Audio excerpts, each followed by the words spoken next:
My name is Father William Vasilios Bassakyros. My first names are the same. It's translated from Greek to English. So my name is Vasilios Vasilios or William. I didn't know when I was born at Cornell University Hospital and at New York Presbyterian. Greek at that time, 1945. So my father said, they asked him what my name is, and he said, Vasilios. And he said, well, what is it in English? And he said, William. So my name is really now, my legal name, William Vasilios Bassakyros. It means William or Vasilios Vasilios. It's the same thing. My last name is a contraction. It's with two names. It's with Bassa or Pasha, meaning Lord in Turkish, and Kyros, which was my great uncle. And Kyros was very, very, very wealthy. So they used to call him, go to the Pasha, Kyros.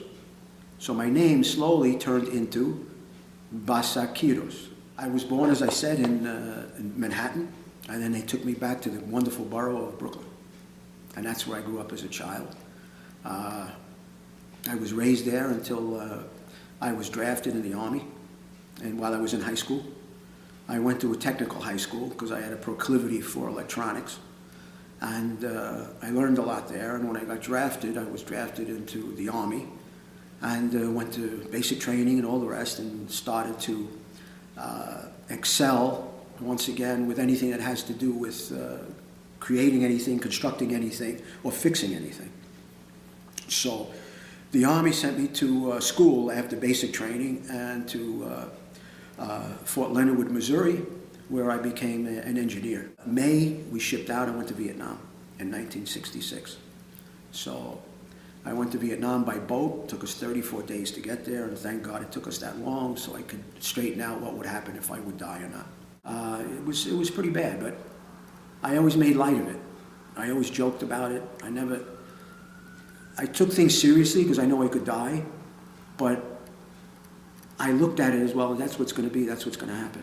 I can't change it, so, if the bullets come, I duck. If they don't come, I don't duck.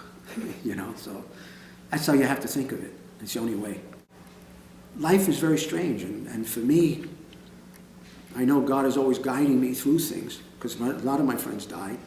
A lot of them got maimed, but I'm still okay. I got blown up by a landmine, and I'm still okay. So I got shot at, I captured a VC myself. I did a lot of things. I saved 3 or 4 guys from killing themselves. But I always wanted to be a priest. And I never had the guts to do it. So when I came home from Vietnam, I started working in television broadcasting as a salesman and stuff like that, and I finally found my way into broadcasting and started to work for WPIX. I enjoyed it. From what my father used to ask me questions about how do I see life, what do I like, all those things. And sooner or later he got to the point and said, what don't you like?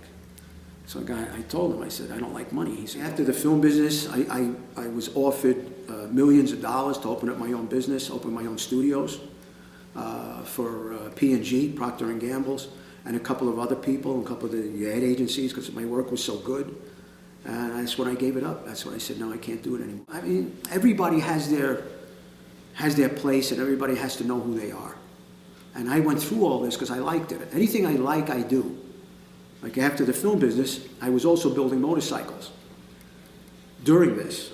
So I got to a point where I said, well, I like this better than that, so I opened up a motorcycle shop.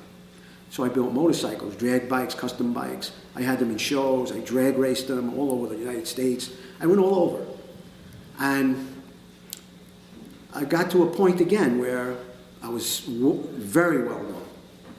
And everybody wanted to send motors to me to build, and custom bikes and chrome, and I made my own parts. I had my own lathes. I did everything myself.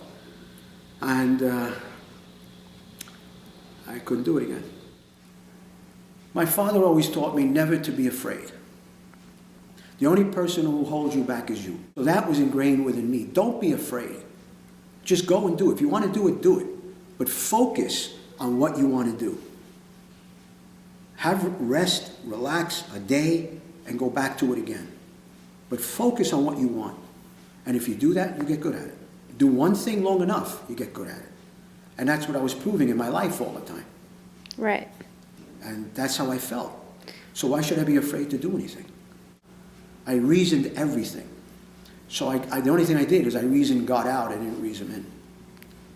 So I just thought it was just some fantasy thing that we do. And when my father passed, God showed me that it's not. Some very, very big miracles happened to me, which I couldn't do. There's no way. And that's when I decided to leave everything. I left my girlfriend, I left my shop, I left everything. And I married the church. And I had to go through everything to find out where I belong. So I don't rush, I take my time. And I just look, and I go with my heart, and I do what I feel I should do, and that's where I'm at.